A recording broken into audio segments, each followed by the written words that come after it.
Assalamualaikum warahmatullahi wabarakatuh. Hadirin yang dimuliakan Allah, segala puji hanya bagi Allah, Tuhan semesta alam yang telah melimpahkan kepada kita nikmat iman, Islam, dan kesehatan. Sehingga sehingga kita dapat berkumpul dalam majelis ilmu yang penuh berkah ini. Salawat serta salam semoga senantiasa tercurah kepada junjungan kita Nabi Muhammad SAW yang telah mengajarkan kepada kita kalimat-kalimat yang menjadi cahaya kehidupan, di antaranya kalimat agung yaitu Bismillah.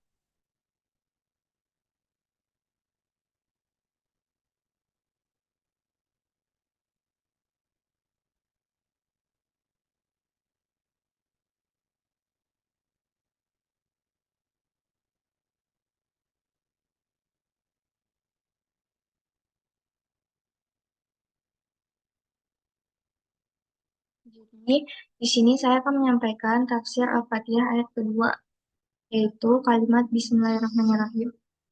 Jadi, untuk apa sih kita itu tahu arti dari kalimat Bismillahirrahmanirrahim atau kalimat basmalah? Nah, yang pertama itu, keutamaan yang pertama adalah agar lebih khusyuk saat sholat.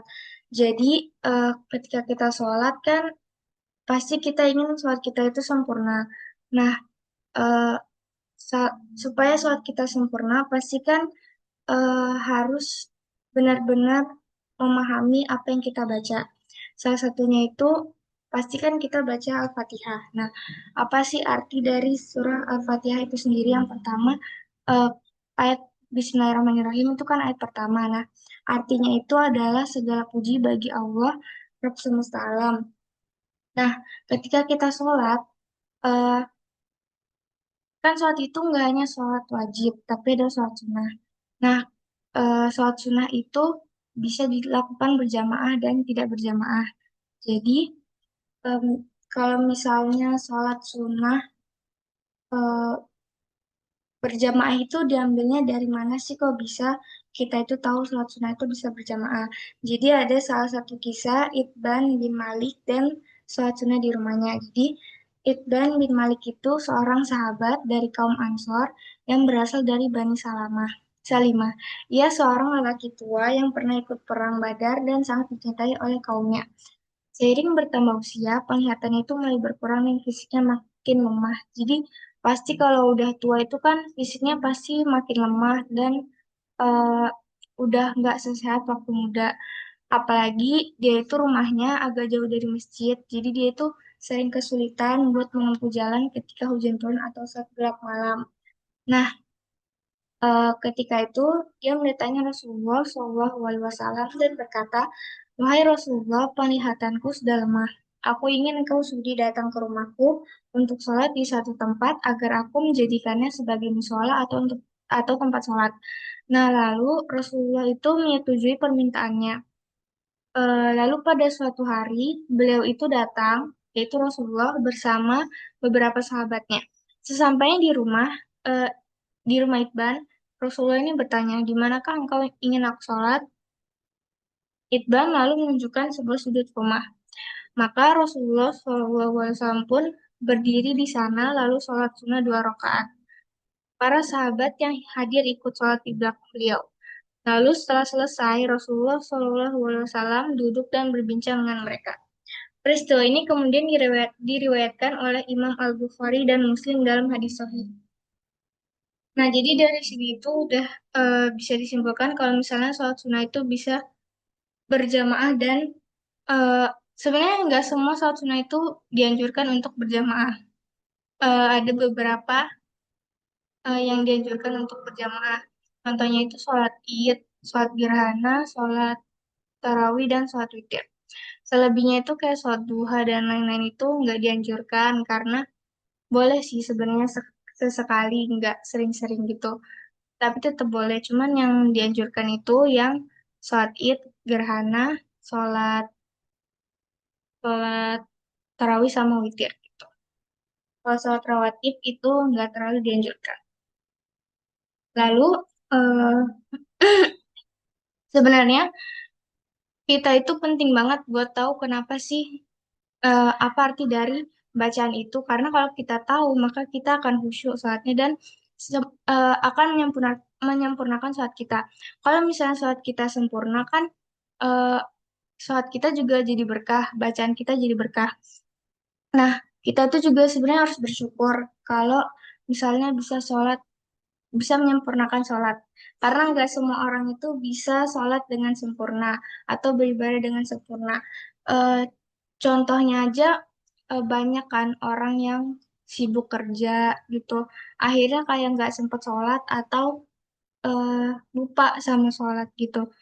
Jadi kita yang masih bisa, masih diberikan kesempatan untuk beribadah dengan sempurna, maka kalau bisa itu ditingkatkan dan dijaga.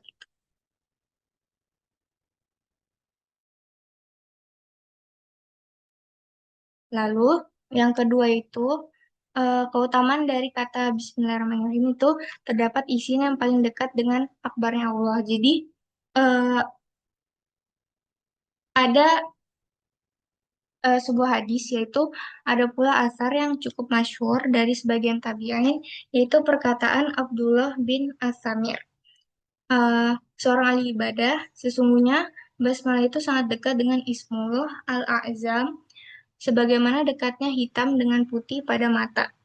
Jadi bisa ditarik kesimpulan kalau misalnya kalimat basmalah dengan eh, nama akbarnya Allah itu sangat dekat. Jadi eh, kalau berdoa usahakan itu baca basmalah dulu. Karena dengan kita membaca basmalah, maka kemungkinan besar itu akan dijabah oleh Allah gitu. Nah, ungkapan ini tuh menjadi penjelas bahwa basmalah itu bukan sekedar kalimat pembuka, tetapi mengandung rahasia kedekatan dengan doa yang mustajab karena ia bersama langsung dengan nama Allah yang paling agung. Sebenarnya ada cerita di balik ini, di balik hadis ini.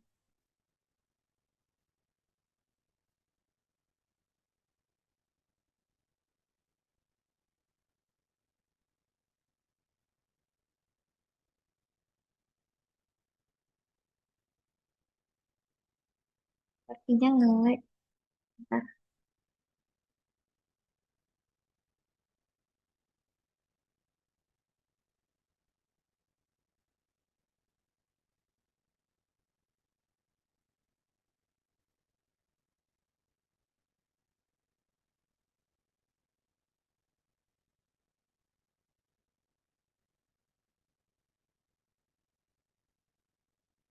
Nah,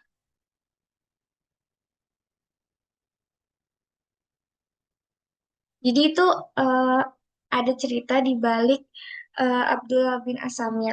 Jadi Abdullah bin Asamir itu eh, muridnya At-Taimi, Saimion. Nah, muridnya Saimion. Jadi Saimion itu dan Abdullah bin Asamir itu adalah dua orang yang dalam hadis itu disebutkan dia itu diajarkan tentang kalimat yang paling agung ini, yaitu kata basmalah. Jadi Saimion itu eh, dia itu ulama di zaman dahulu. Jadi dia itu bisa menyembuhkan orang yang sakit dengan membaca kalimat basmalah ini.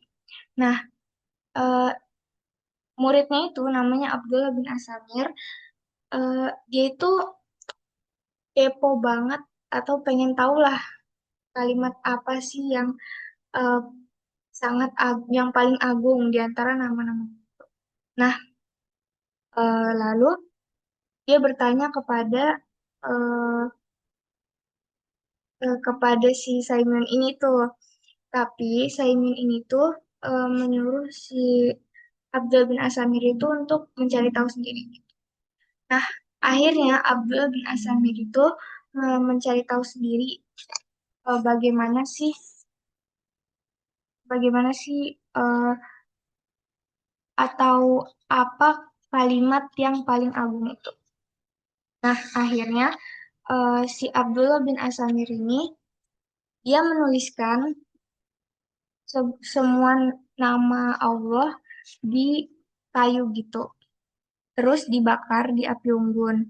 Nah, ketika dibakar itu semuanya tuh kebakar kecuali kalimat Bismillahirrahmanirrahim ini.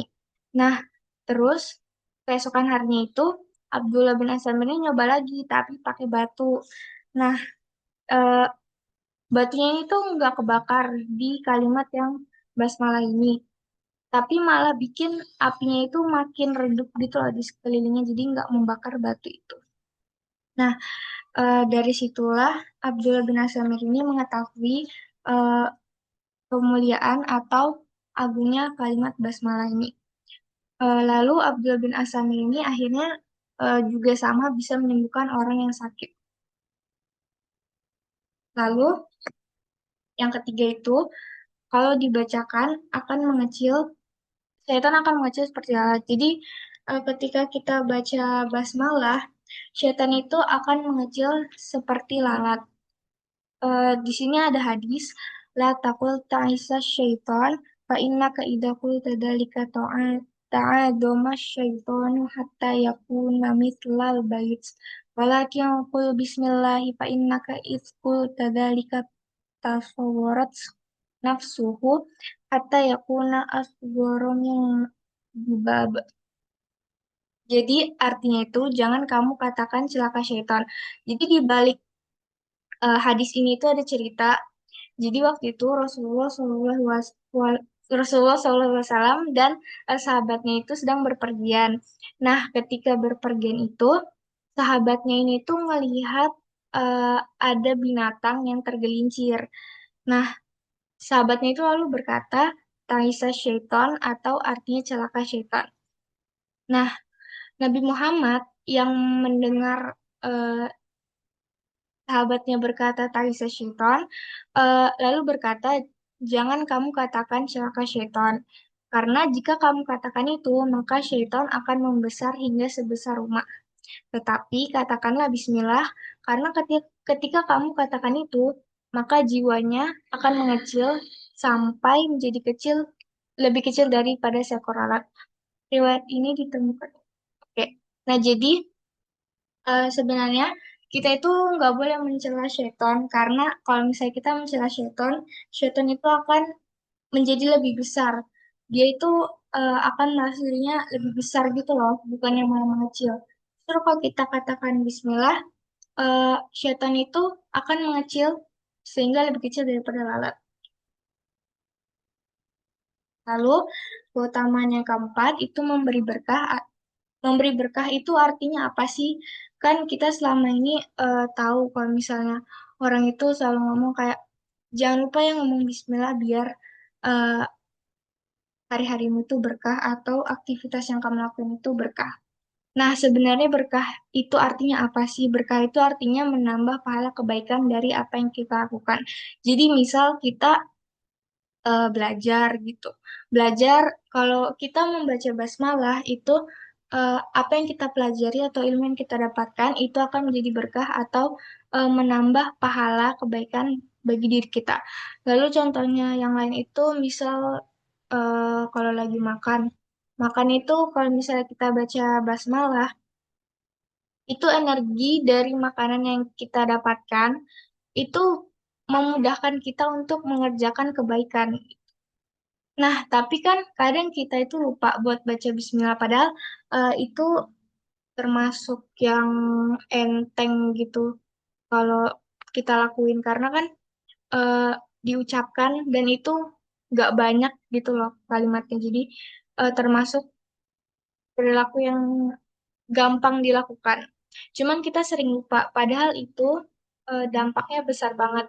Karena rugi aja capek-capek kerja, capek-capek belajar, capek-capek ngerjain sesuatu, misalnya nyapu atau apapun itu. Tapi kalau misalnya kita eh, nggak dapet pahala juga buat apa gitu, cuman dapet capeknya doang. Dapet uang, ya, dapet pahala, dapet ilmu, ya, tapi kan nggak dapet pahala. Jadi kan lebih lebih menguntungkan kalau misalnya kita itu membaca basmalah. Padahal kan ini gampang, jadi tinggal baca basmalah aja apa yang kita lakuin itu bisa menghasilkan pahala gitu. Eh, dengan kita membaca basmalah itu sebenarnya juga kita secara nggak langsung itu melibatkan Allah dalam urusan kita. Jadi kita kayak setiap apapun yang kita lakukan itu kita selalu melibatkan Allah gitu. Nggak lupa sama Allah gitu. Itu kan termasuk ibadah juga. Lalu dari hadis Abu Hurairah radhiyallahu anhu Rasulullah Shallallahu alaihi wasallam itu bersabda, "Ulu amrin dibalin la yubda'u fihi bismillahi fahuwal abtar." Yang artinya itu setiap perkara penting yang tidak dimulai dengan menyebut nama Allah atau basmalah maka ia terputus atau tidak ada berkahnya. Jadi eh, rugi aja kalau misalnya setiap kita melakukan sesuatu tapi nggak dapat pahala. Kan lebih baik kalau misalnya kita melakukan sesuatu tapi mendapat pahala juga. Jadi nggak cuman dapat apa yang kita mau, tapi kita dapat pahala juga gitu dari situ. Nah, lalu keutamaan yang lain itu dapat selamat dari malaikat Zabaniyah yang berjumlah 19. Fun fact, malaikat Zabaniyah kan ada 19. Eh, huruf di kata kalimat basmalah itu juga ada 19. Nah, bukti dari malaikat Zabaniyah itu ada 19, itu ada di Quran surah Al-Mudaththir ayat 30 sampai 31, yaitu alaiha tis'ata asyar, penjaganya ada 19. Wa ma ja'alna ashaban nari illa malaikatahu wa ma ja'alna addatahum illa fitnatan lil ladina kafaru, yang artinya dan kami tidak menjadikan penjaga neraka itu melainkan malaikat, dan tidaklah kami menjadikan jumlah mereka melainkan untuk cobaan bagi orang-orang kafir. Jadi, dengan kita membaca basmalah, kita itu dapat selamat dari malaikat zabaniyah yang berjumlah 19. Lalu, tafsir bacaan dari lafaz kullu. Ada perkiraan lafaz kullu, jadi kayak kita itu seolah-olah membayangkan bahwa Allah Subhanahu wa Ta'ala lah yang menyuruh kita untuk mengucapkan ini, dan diniatkan bahwa mengucapkan hal tersebut akan membuat Allah senang. Eh, jadi kan dengan kita mengucapkan basmalah atau dengan kita melibatkan Allah, kan secara nggak langsung kan kita membuat Allah senang karena kita mengingat Dia gitu. Jadi kita juga tenang karena kita melibatkan Allah gitu. Lalu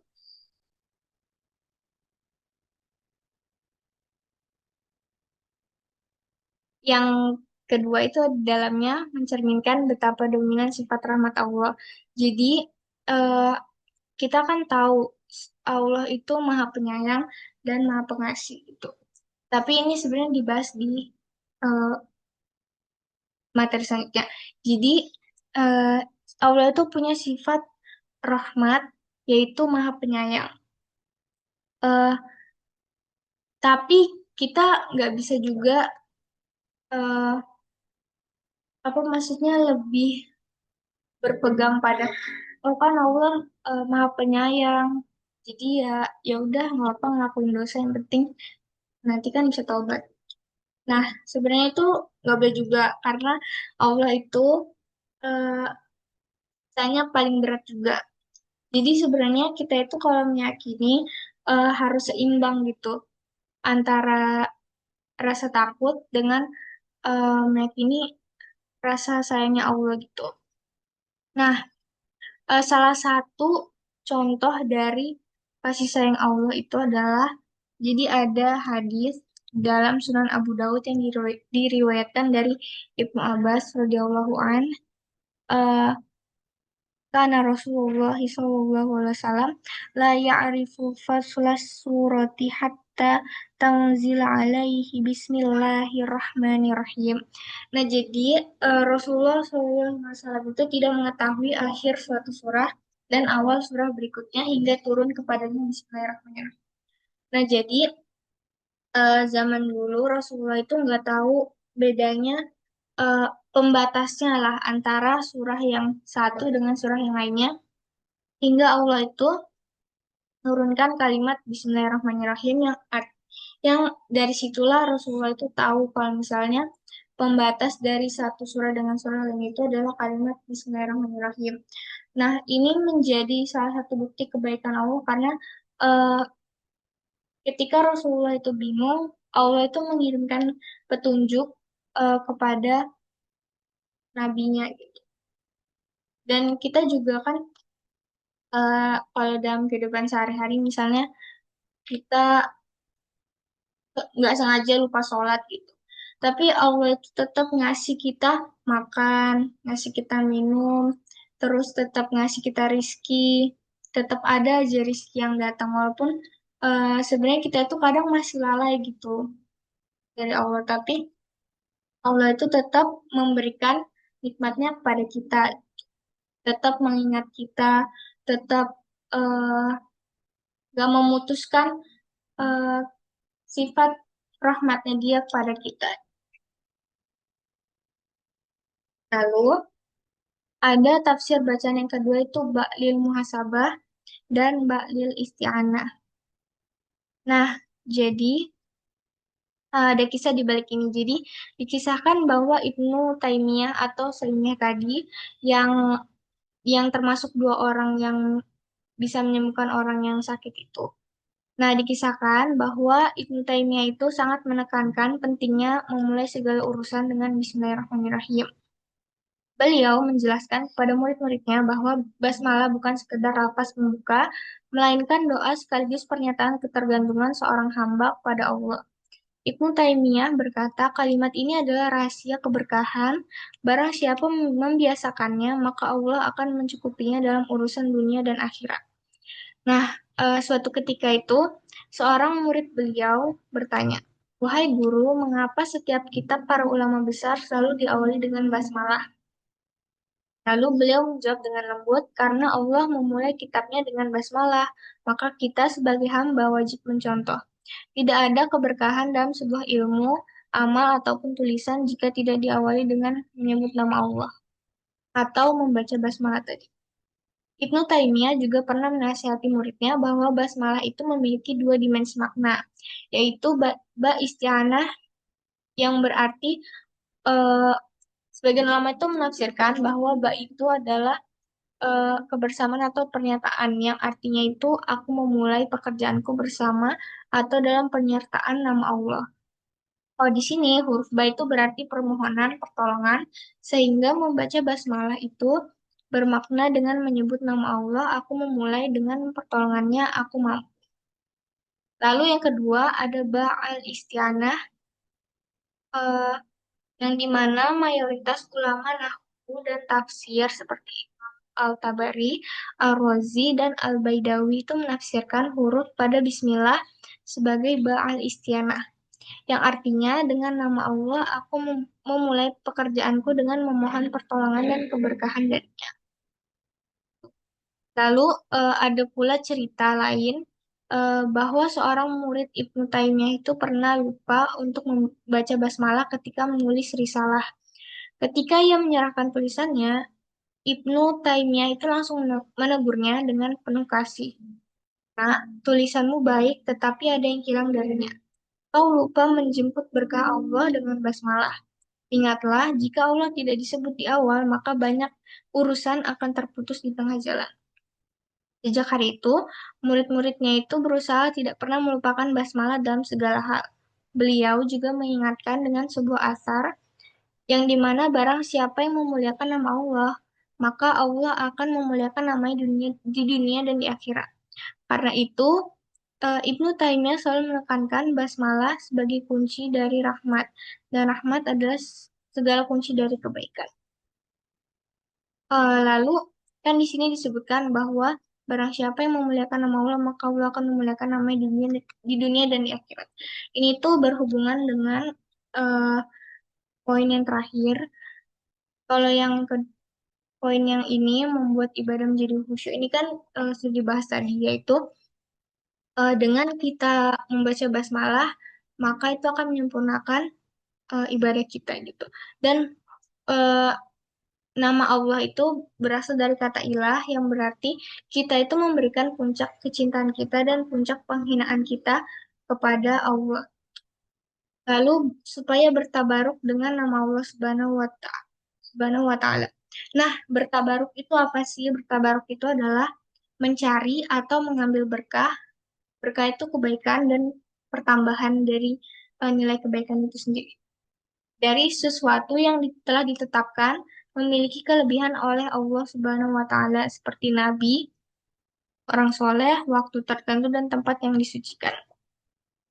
Nah, jadi tadi kan disebutkan oleh Ibnu Taimiyah kalau misalnya eh, barang siapa yang memuliakan nama Allah, maka Allah akan memuliakan namanya di dunia dan di akhirat. Nah, jadi ada kisah seorang lelaki yang mengagungkan nama Allah.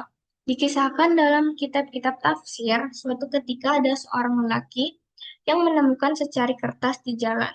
Nah, di atas kertas itu tertulis kalimat basmalah atau dengan nama Allah yang Maha Pengasih lagi Maha Penyayang. Lelaki itu khawatir karena kalau kertas tersebut akan terinjak atau terhina. Maka ia segera memungutnya, ia membersihkannya dengan hati-hati lalu menyimpannya di tempat yang layak sebagai bentuk penghormatan kepada nama Allah. Atas perbuatannya itu, Allah menurunkan wahyu atau memberi ilham pada Nabi pada zaman tersebut. Dengan firman-Nya kurang lebih, wahai hambaku, kau telah mengagungkan namaku. Demi kemuliaanku, aku pun akan mengagungkan namamu di dunia dan di akhirat. Jadi, eh, selain itu sebenarnya si lelaki ini tuh eh, menyimpannya gitu, lalu membersihkannya dan memberikan wewangian gitu pada kertas tersebut. Lalu lelaki ini tuh bermimpi, eh, kurang lebih yang tadi, yang wahai hambaku, tapi engkau telah eh, mewangikan namaku, maka aku akan mewangikan namamu di dunia dan di akhirat.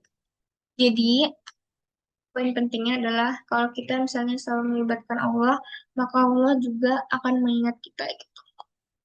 Nah, dari ceramah ini kita bisa mengambil kesimpulan bahwa basmalah itu adalah kunci keberkahan dan perlindungan Allah. Lalu yang kedua, basmalah dalam Al-Fatihah adalah pintu doa dan rahmat. Yang ketiga, basmalah harus diamalkan dalam kehidupan sehari-hari, bukan hanya dibaca saat sholat. Eh, Sebenarnya ada juga hadis yang dimana basmalah itu sebagai pembuka segala rahmat. Itu Rasulullah SAW itu bersabda, setiap perkara yang tidak dimulai dengan menyebut nama Allah atau basmalah maka terputus darinya keberkahan. Artinya basmalah itu adalah pembuka keberkahan dan penutup keburukan. Dan tanpa basmalah, suatu amal kehilangan ruhnya, ibarat tubuh tanpa jiwa atau surat tanpa alamat. Eh, Lalu yang kedua, basmalah itu kan ada dalam surah Al-Fatihah yang disebut umul kitab atau induk dari Al-Quran. Nah, yaitu berisi doa, pujian, dan permohonan petunjuk, dan basmalah adalah pintu masuk menuju surah tersebut. Allah berfirman dengan nama Allah yang Maha Pengasih lagi Maha Penyayang, yaitu Bismillahirrahmanirrahim, yang artinya basmalah itu menandai bahwa setiap amal baik dimulai dengan mengingat Allah, karena segala sesuatu tanpa nama Allah tidak akan bernilai di sisinya. Rasulullah SAW juga bersabda, tidak ada hijab antara doa dan Allah selama ia menyebut nama Allah dan memujinya di awal. Hadis riwayat Abu Daud dan Tirmidzi. Eh, Semoga mulai hari ini setiap langkah, ucapan, dan pekerjaan kita senantiasa diawali dengan Bismillahirrahmanirrahim. Sehingga Allah melimpahkan keberkahan dalam hidup kita. Lalu disebutkan pula eh, ada kisah dari Abdullah.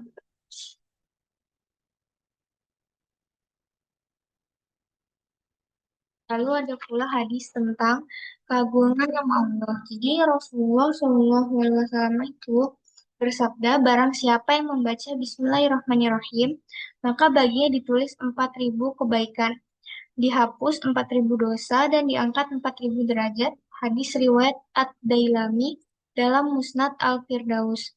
Meskipun sebagian ulama menilai sanadnya lemah, maknanya sangat mulia karena mengingat nama Allah adalah amalan yang besar di sisinya. Lalu, ada kisah juga dari seorang sufi dan basmalah di lautan. Jadi dikisahkan dari Imam Abu Yazid Al-Bustami rahimahullah, suatu hari beliau hendak menyeberangi sungai, namun tidak ada perahu. Ia pun berkata dengan penuh keyakinan, Bismillahirrahmanirrahim. Lalu ia melangkah ke atas air dan atas izin Allah, air itu menjadi seperti batu di bawah kakinya. Orang-orang yang melihatnya itu takjub dan bertanya, bagaimana engkau bisa berjalan di atas air? Lalu beliau menjawab dengan rendah hati. "Baik,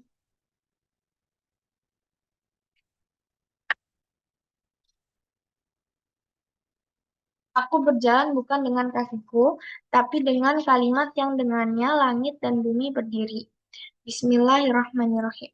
Jadi hikmahnya dari kisah ini adalah basmalah itu adalah sumber kekuatan batin, bukan karena magisnya, tetapi karena iman kepada nama-nama Allah yang menjadi sumber segala kekuasaan dan rahmat. Kesimpulan dari kisah dan hadis-hadis ini, basmalah adalah kalimat yang membawa rahmat dan perlindungan Allah. Basmalah menghalangi setan dan membuka pintu keberkahan. Lalu basmalah menenangkan hati dan memperkuat tawakal. Lalu basmalah dapat mengubah kebiasaan biasa menjadi ibadah luar biasa. Basmalah menjadi pembuka segala ilmu, amal, dan doa. Lalu ada juga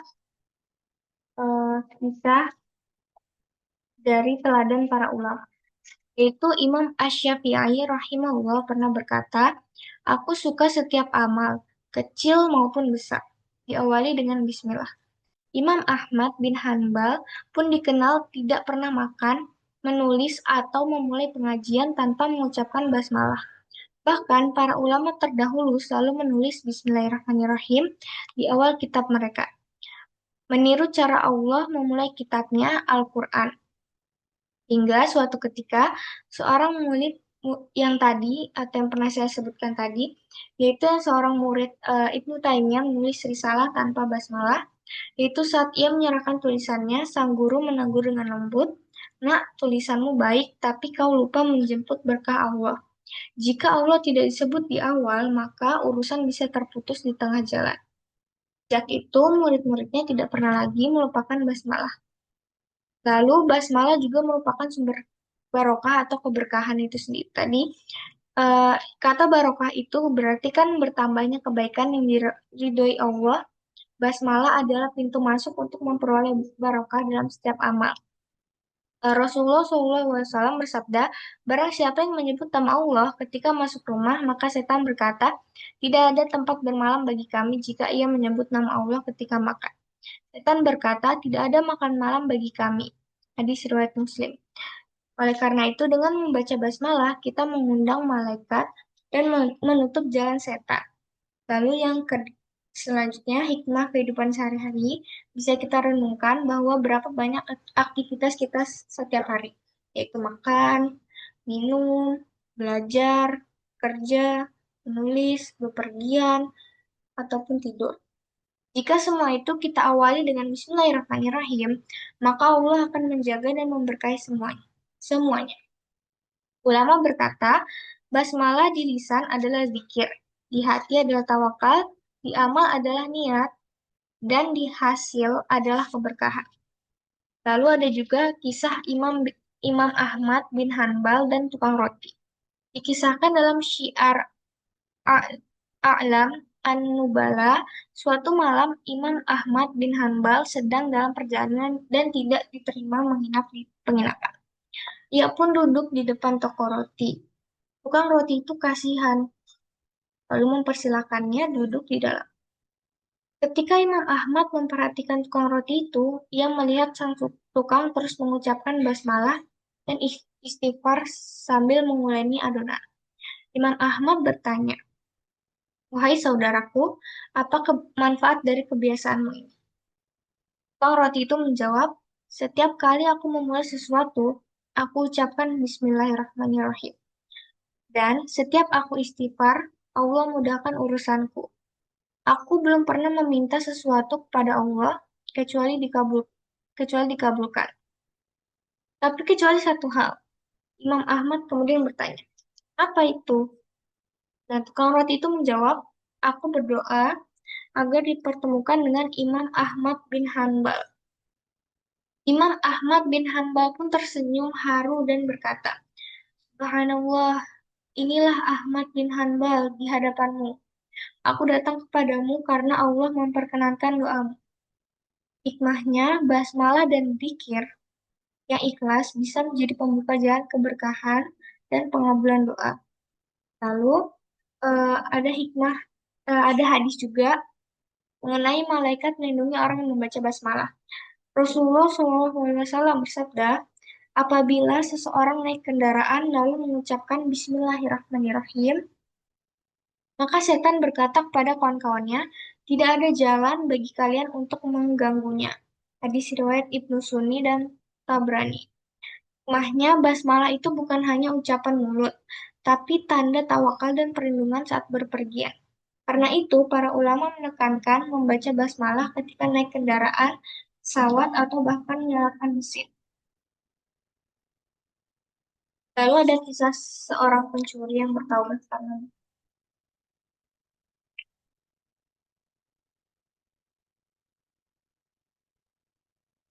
eh, dalam kisah yang dinukil oleh Imam Ibnul Jauzi, disebutkan bahwa seorang pencuri itu masuk ke dalam rumah seorang alim untuk mencuri perhiasan. Namun, ketika ia hendak memulai pekerjaannya, tiba-tiba ia teringat ucapan ibunya di masa kecil, yaitu, nak, jangan pernah memulai apapun tanpa bismillahirrahmanirrahim, karena Allah melihatmu. Lalu pencuri itu pun mengucapkan basmalah dengan cukup. Namun anehnya, setelah mengucapkannya, tangannya gemetar, hatinya gundah, dan ia segera meninggalkan rumah. Beberapa hari kemudian, ia datang kepada ulama itu dan berkata, wahai Tuan, aku datang bukan untuk mencuri, tapi untuk bertaubat karena nama Allah telah menyelamatkanku dari dosa. Ulama itu menatapnya sambil tersenyum. Lihatlah, bahkan satu kalimat bismillah dapat menahan seseorang dari keburukan. Karena nama Allah itu mengandung cahaya yang menolak kegelapan. Hikmah yang bisa diambil adalah nama Allah itu mengandung kekuatan spiritual yang menenangkan hati dan menghalangi dosa dari siapapun yang mengucapkannya dengan iman. Wassalamualaikum warahmatullahi wabarakatuh. Terima kasih. Wassalamualaikum warahmatullahi wabarakatuh.